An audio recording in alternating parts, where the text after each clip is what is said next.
Welcome to the glow, where warmth begins. Nick and Becca, where good vibes win. Pull up a chair and let's get started to business tips with a cool, relaxed view. Fireside chats with Nick and Becca. Business tips where it's at. Welcome to Nick and Becca's Fireside Chats, brought to you by Tricress. Tricress is the home of the Kick-Ass Culture Coach and Consultant program. Everything every business coach and consultant needs to make them successful. So sit back, relax, and enjoy the sister and brother team who founded Tricress and find out what really makes them tick, what irritates them, and what makes them laugh. Okay, are we rolling? I think we're rolling now. Yeah, so welcome back to another Fireside Chat. Yeah, Fireside Chat, again with no fire, which we're consistent in that. Yeah. So yesterday we went to see our Uncle Victor, didn't we? We did, yeah, actually, yeah. And he's 75 today. Today, happy birthday, Dave. Yeah, so Uncle Victor has been a character in our lives forever, since we've been born, obviously.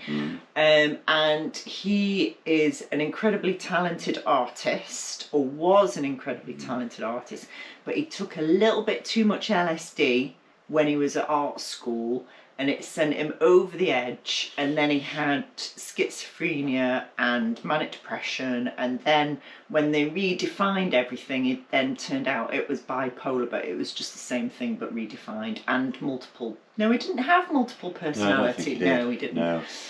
Anyway, so he's had severe mental illness all his life, most of the time managed through drugs. Yeah. Legal ones, prescription ones, not the LSD type.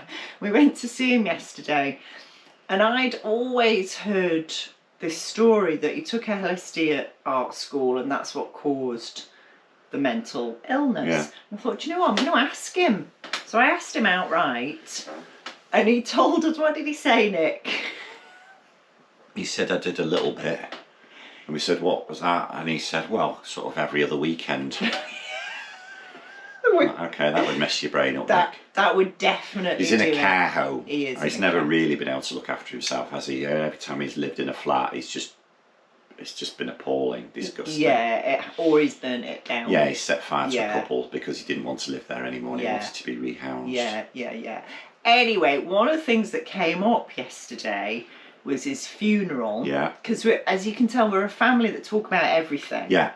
I mean, there's just no taboo. I can't think of a taboo subject. No, I don't think so. And, you know, death, we just call death, don't we? Dying. Yeah, we're very practical. You know, it's going to happen, so... Yeah, so Vic said... Yeah. He mentioned his funeral. What did he say about his funeral?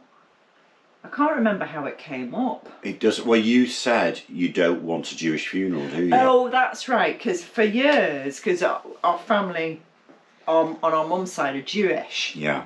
Came to the UK turn of the last century. I think so, yeah, 1900s. From Syria. Yeah. Bizarrely. Yeah. Not on the map currently for any good reason, but that's where our family originated. Did you know, I did tell you this, that way back we were from Italy? You did say, my sister got very excited at that. I did. Anyway, so for a while Vic was saying he wanted a Jewish funeral. Yeah. But when he looked into it, it was really expensive. That's right. So it was like, you have to pay for the rabbi, obviously, but then there's like a massive fee for your grave, which graves are expensive because land's in short supply. Right. But then there's like an upkeep type thing, and there's stuff. Well, there's a bit in Southern Cemetery, which is the huge cemetery in South Manchester, which is the Jewish gravesite, isn't it? Where lots of our family are buried on that side. Yeah. So I imagine he wants to go there. Anyway, once he looked into the cost of it, he wasn't keen. No, he's not keen. No. So he's just said, "Can you burn me?" Yeah, so we're going to set fire to him. Yeah, so that's what he wants. We're not going to set fire to him. We'll pay somebody to do that. It won't be an impromptu. Have you got any more zip firelighters, our kid? But they do that in India. Because he won't go up. They have the funeral pyres in Kindling, India. yeah. But Mum wanted set fire too. She was at... Go on. In In a hamper. She was in a hamper. She was in a hamper. Yeah. It was called a coffin, but it was made out of wicker. It's more a picnic hamper. So I've always said that we set fire to her in a hamper. It didn't have F&M on the side. It wasn't a Fortnum's coffin, was it? No, co-op. Was it co-op? Yeah, it was co-op. Co-op. She had a co-op. No, we're very straight, and I was thinking, because we actually, we had said we're going to talk about this, and normally I don't know the subject, and it's why I put this black shirt on. Is it? Well, I just thought I didn't know what to wear. And I thought, it's very yin and yang. I know what we're going to talk about. We're going to talk about funerals, so I'll just wear black. But we are very straightforward, and I was thinking how people now, you know, they say things like, "Oh, he's passed," or "When we lost my dad," and I get that. That's for certain families, but we're just like, well, we didn't. My attitude is we didn't lose our mum. We know exactly where she is. Precisely. Half of her is on the Derbyshire Peak District. Do you remember when we scattered her ashes? Yeah, how funny was that? It was hysterical. A typically awkward mother. They started to blow back at us. That's just our mother. And there were sheep nibbling the grass. I know. So, and the other half is in Paxos, in a little kind of, which is a little Greek island that her and her husband, because she was married twice. So we didn't lose her. We know exactly where she is. The thing is, it brings in confusion actually, because a few years ago, I was on to one of my clients and I said, "Oh, where's?" Let's say she was called Susan. She wasn't called Susan. I said, "Where's Susan?"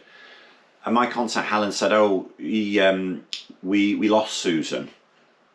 And because people use that as a term to say rather than died, I actually said to Helen, I said, "You mean she's moved to a different firm, or do you mean she's died?" And she said, No, she's just moved to another firm. Phew! No, exactly. But it's because people go, "Well, we lost Susan." Well, what do you mean? Yeah. No, she went somewhere else. She didn't die. No. So, we're very practical. And what I find interesting, I once had a client who's funeral directors. Right. Very profitable business. Very profitable business. Extremely profitable business. And one of their biggest gigs, I don't know whether you call it a gig, funeral, services. Yes, probably the right one. Was for the Chinese community. Do they like a big send-off? Huge. So what happens, and actually it's like birth, marriage and death. When you look into other cultures, it's absolutely fascinating how different cultures treat those entry into life, your next stage of life and end of life. And the Chinese funerals, they have, did they say they have an open coffin? Anyway, they have a coffin and everybody that's ever known them comes to visit the coffin. Right. And then I can't remember what happened after that. But it's like they have a big funeral parlour. It's a big old house in Bruntsfield. And that everybody comes, like hundreds of them come to view. And then I can't remember what happens after that. But it's really interesting. It's like, you know, Asian weddings, there's thousands of people. And they'll have several weddings. Yeah, like 3 days. Yes. Of weddinging. Greek weddings, apparently, again, you don't need an invite to go to a Greek wedding. No, you just turn up. I know a couple of Greek people, and they both told me that. They'd like, you can end up with hundreds and hundreds of people. Yeah, that's a nightmare for catering, isn't it? Well, yeah. You don't know how much, retsina. Hummus and tzatziki to lay out, do you? Yeah, no, it's true. It's true. Jewish funerals, quick. Really, buried within 24 hours. Yeah, really quick. Our grandpa's funeral, no flowers, nothing, very plain, very simple. There was only a few of us there, basically, and it's just super quick. And the rabbi basically said it in Hebrew, but basically says he led a good life. He's dead now. Goodbye. We wish him well, and that's pretty much it. Yeah, they're very practical. Very practical. I think that's where I get my practicality from. And my nana, but she wasn't Jewish. No, but she had a hard side, didn't she? Yeah. Practical, hard, same thing or different, do you think? No, because you wouldn't abandon one of your children when they were little. No, I wouldn't. And then if one of them knocked on the door when they were 14 and said, "Hello, Mum, it's me," and say, oh, I suppose you better come in then. No, I'd never do that. No, so do you know what I mean? Yeah, they were made differently though in the turn of the century, weren't they? Yeah, probably. Well, yes, it was a different environment, wasn't it? So what do you want to happen? I haven't asked Mr. Sister this, because obviously she has a husband, so her husband will know what her wishes are when she drops dead. Yes. But as your brother, yes. what is it, and your only sibling, what would you like to happen to you? So definitely being planted as a tree, obviously, because I'm a capitalist hippie. So there's Binningham Woods in East Lothian, we've put in our will that we want to be a tree, me and David. Well, how do I turn you into a tree? We probably have to book this. We haven't booked a plot or anything. We'll probably have to sort this out. But they have a thing where I don't know how they do it, whether you cremated and then put in as a tree, or whether they bury you and then plant a tree on top of you. I've no idea. But that's where so I'd like to be a willow, and David wants to be an oak. So I didn't know that. Yeah. But actually, at the service, you've got to pay Rebel Rebel by Bowie. By Bowie, yeah. Okay, Yeah, I you understand have to play that. that, I understand definitely. that. Yeah. And I think, going back to our previous little fireside chat, the mere fact that you have notifications when Just Fresh drops off your shopping puts you right in that rebel bracket.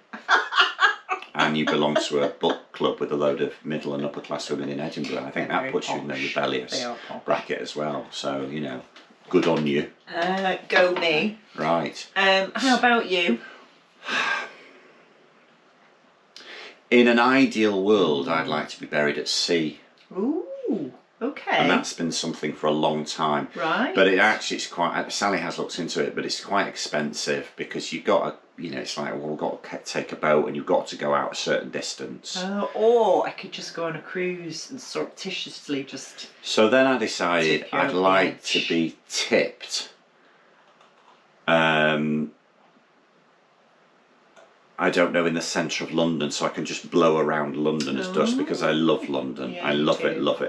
Yeah, I love London a lot. And I like the idea of just fraternity, just blowing, bits of me blowing round as dust around London. I quite like that. But the sea thing is because of the tranquility. Right. So lots of people are, and I suspect, maybe Karen, I don't know, we don't know what you feel about this, but I think a lot of people do. Lots of people fear the deep ocean, and the idea of that if they're floating in the ocean, the amount of water and nothingness beneath them. Right, I like that. But see, I like that. I like it too. And I like the idea, and my sister will get this, I like the idea that that's where I would eventually find peace, is right above the ocean, because it's silent and it's away from all the noise and disturbance, and at last I can find peace. Ooh. The only other place I would be is scattered in the caves at Necha. Oh, for the same reason. Yes. Because when the humans are long gone, yes, when they've disappeared up their own backsides, yes, I'll be in that cave completely. Again, it's the silence. yeah, and the dark. And the dark. The dark. The I like silence the and the dark. Do you like the dark? Oh, and you see, that's interesting. Where do we get that from? I love the dark. I love walking. It's winter at the moment. I love walking my dogs in the dark. I find it incredibly peaceful. Yes. And restful. Yeah, it's nice. And I think there's a quietness to it that we both like. I wonder why that is. I don't know. It's bizarre, isn't it? Because and for a lot of people, the idea of the bottom of the ocean is just like, it's terrifying for them. Do you like swimming in the deep ocean? Oh yeah, that wouldn't bother me at all. If I was in a love boat it. in the middle of the Atlantic, and I mean, not on ocean liner, but a boat, someone said, oh, you can jump off and swim, Yeah. I'd be like, oh wow. See, every time we go on holiday, we take a boat trip. It's like a little local one, not a big posh one, a little local one, which is hilarious because the local boat trip guys, and they are all guys, are just characters. Yeah, They're they are. all characters. They're just brilliant. Yes. But they always stop at a certain place, wherever you are in the Med. It's usually the Med. Yes. And you jump out, you jump in, and you swim about, and it's one of my favourite things to do in the whole world. See, Sally doesn't like that. No, a lot of people don't. She's not keen on that, but she doesn't really like putting her head underwater because she says that you drown. Oh, hang on. Oh, is that another? Hang on, Is it caller. another delivery? Hang on. No. What's happened there? Is it It's broken? stopped. Oh, this has stopped. Yeah. I wonder how. You like the dark, walking the dark. Yeah, yeah. So we're not sure where it cut off. No, or we're if not sure where it did. cut off. Apologies. Yes. Good old GoPro. Right, so caves, dark, Yeah, swimming tranquility. in the sea, tranquility. Yes, and I'd said Sally doesn't like the idea Yes. of that because she doesn't like getting. She worries that if she gets her face in the water, she'll drown. And I point out, so in this summer was the Olympics, and we were Yeah. watching the swimming, and I said, look at them all putting their head in the water swimming, and then they all come out alive. That's right. None of And them she drowned. says, as she always does, you name one person, right, that hasn't drowned who didn't have their head in water. Okay. And it's true. It's It's true. Everybody that yes. has drowned has had their head underwater. Yes, they have. Yes. So, I mean, I've managed to get her snorkeling. Oh, that's She's good. done snorkeling. Yeah, I like snorkeling. But in the main, she's not a. Water is not her. It's not her medium. Whereas I like underwater. I love underwater. Underwater's nice. I don't like scuba diving though.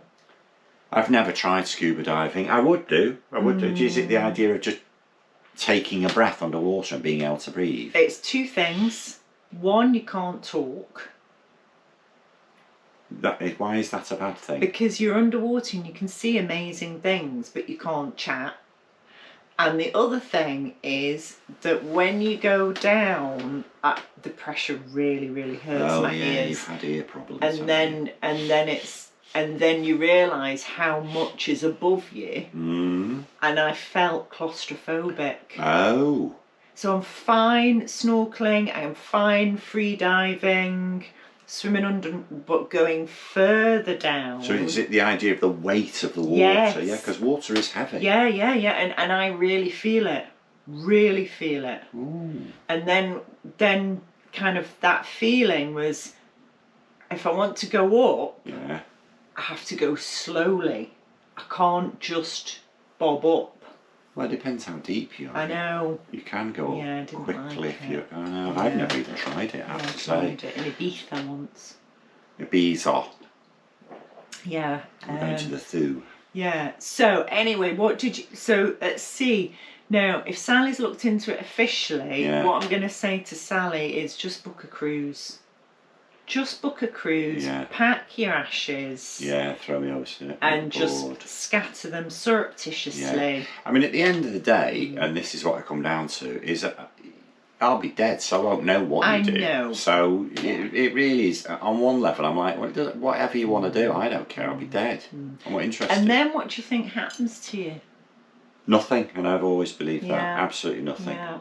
I believed that until quite recently. Right, Yes. so did you have a moment of epiphany, or was it just a gradual change of view? Gradual change of view. Yeah. And because I think, and maybe about 10 years ago, when I realised that we're all interconnected, we're all part of the same universal energy, we're all part and parcel of the same thing, we all share the same molecules that we share with space and the universe and with each other. And I subscribe to the belief that we have one connected consciousness, unconscious process, and we share mind. So nobody can define mind. We know what a brain is, Yes. but you can't define mind. No, So when you okay. open a brain, you can't see. Somebody's mind. No, you can't see No. their thoughts. No. You just can't see it. So there's nobody knows where it is. So I've taken that to like a shared conscious awareness, which Okay. is what connects us all on the planet through energy and all the rest of it. And actually, I used to think nothing happens, but what I think now, because energy can't be destroyed, it can only change form. Yes. That is a physical reality. Yes. Yeah. So we're full of energy. Yes. We are little bundles of energy. Adorbs. Adorbs, yeah. And so that energy has to go somewhere. Yeah, but in your case, it'll go into making a tree. Indeed it will, but a tree has a life of its own. Yes. And trees communicate with each other through their little branches under the ground. It's been proven. They're called roots. No, there's something called mycelium. Oh, yeah. And they Okay. communicate with each other, and they warn each other of predators. Trees. You're starting to lose me now. I know, but it's true. It's true. They absolutely do. So they've done experiments to show that when there's a creature in the forest that eats their leaves, those plants and trees that have poison in their leaves up the poison level in their leaves because they warn each other. It has been proven. So they're quite vindictive things, trees. They're just protective. They're just, Anyway, so that, and also the other thing is, because humans have this conscious awareness and the ability to imagine and create and all the rest of it and plan and blah blah blah that other animals don't necessarily have, that where does that energy go? Is that sort of continued off somewhere else? Does it go into something else? I don't think we're never the same again, obviously, but I think that those processes, those thoughts, it goes somewhere. I think it goes somewhere, Nick. Well, maybe it just goes into the body and the mind of the people who knew you who're still alive. Maybe. Maybe a memory is a form of energy. So Nana died, but we think about her and we picture her moving and talking and we can hear her. So the energy is still in our minds of her. Right. And then when we go... Yes. Nobody will remember. No, which is you get this expression within living memory. So there is no living memory. So that's right. So when we die, nobody will know of that Nana's existence, other than our children who have photographs are going, oh, that was my parents' paternal grandmother. Yes, yeah. What about ghosts? What about them? So, lots of people have experiences that they can't explain. Yes. Well, that's... Yes. Where they see things, they see people. Yeah. They hear people. Yeah. Things move without anything being there. Objects move on their own. People have been scratched. Physically scratched. So, what about those experiences? What do you think of those? I don't know. I'm relatively open-minded on that, I think, because I'm not, as a human being, arrogant enough to assume that in 2024 that we know everything. No, because I think that's exceptionally arrogant. Is that, oh yes, we're at the absolute zenith of human development and we know everything there is to know. It's like, no, we don't. Really? Every generation thinks that. Yeah, we just don't. No, we haven't a clue, and there are forces beyond our control. I think that. So I wouldn't diss somebody if they were absolutely convinced.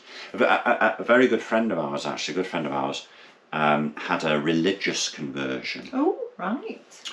Some years ago, and she had visited, I think it was Auschwitz or something. Right.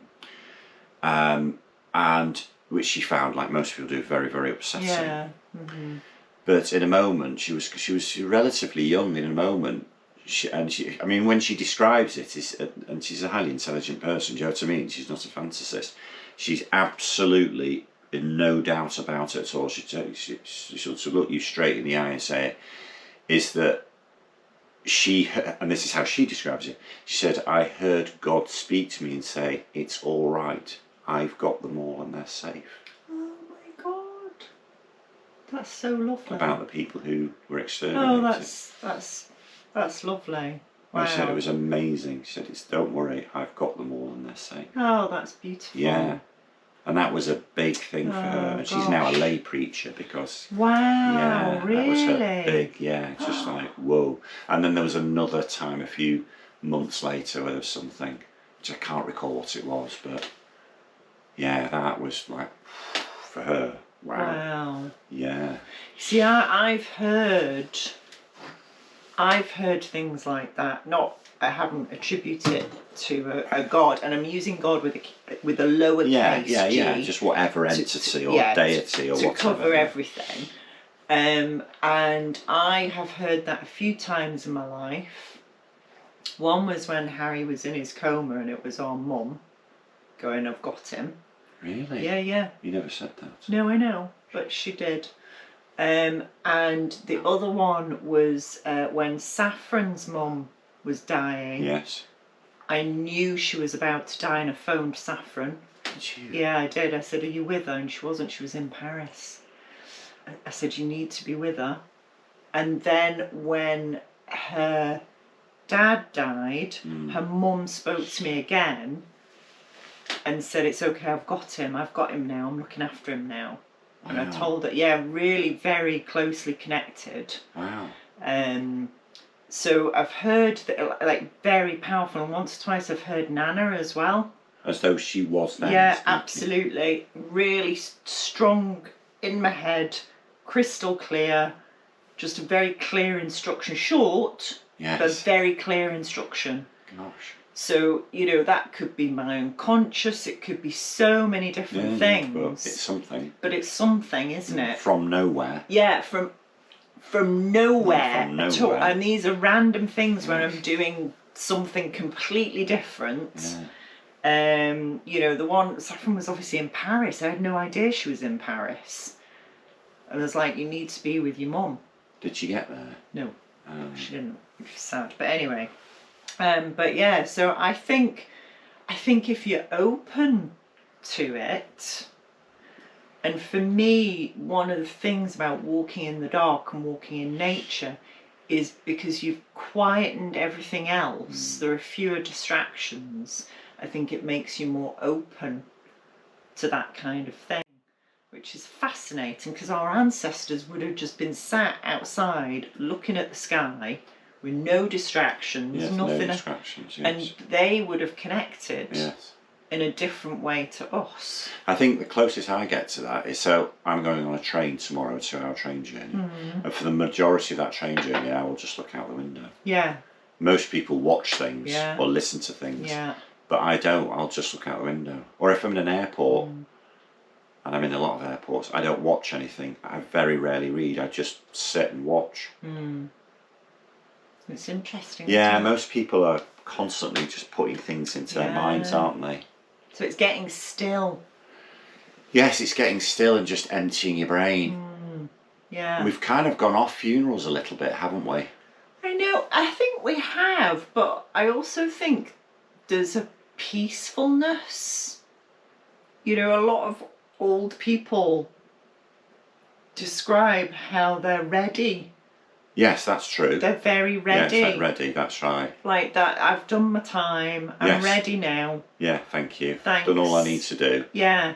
And the world is so different now from when I was young. It's like, this is beyond me now. Yeah. It's time for another. It's not even that. No. I don't know. I think it's just the way I've spoken to people whose relatives have passed, died, all the rest of it, there's a readiness to let go. To stop fighting. Yeah, to just let go. And sometimes, Pip and I were talking about this because her stepdad died last year, and it happened with Mum as well. It was that Pip said to her pops, "It's okay, Pops, you can go now. I'll look after Lizzie." That's Pip's mum. And he went, and he was holding on, and I said to Mum, "It's okay, Mum, you're at peace now, you can go."